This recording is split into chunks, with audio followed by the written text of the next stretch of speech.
I'm Melanie Dreher. I'm Dean of Nursing at Rush University Medical Center. I'm a nurse and I'm an anthropologist.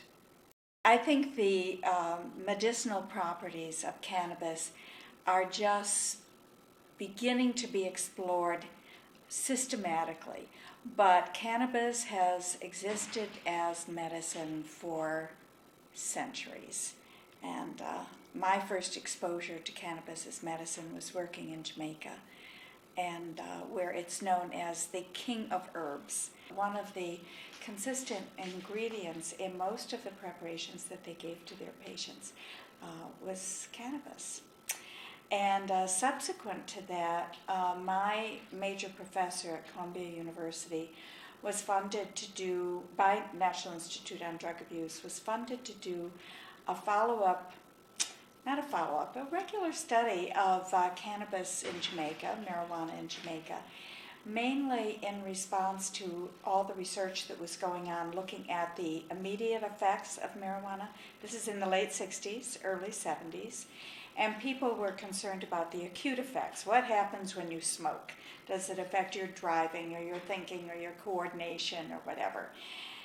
And no one had really looked at what happens to people when they smoke consistently every day for a long period of time. What is the health impact of that?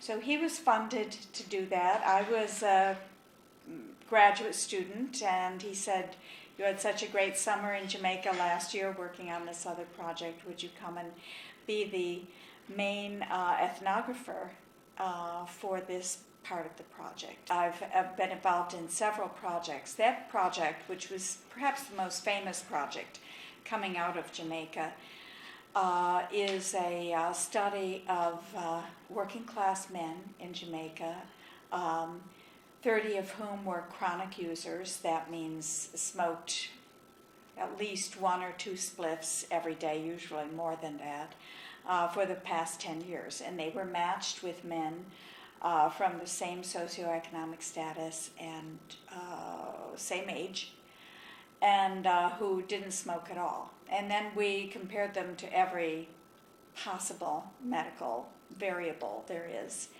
I was not so much involved in the medical side of it. I was really looking at how do these men compare socially in their communities? Who are they? What is the sort of social milieu or context around ganja use and ganja smoking? And then comparing these groups of men, the users and the non-users, in their fit with their communities. So one of the things we found in the study, for example, was that ganja users performed significantly better than non-users on the psychiatric and psychological battery of tests.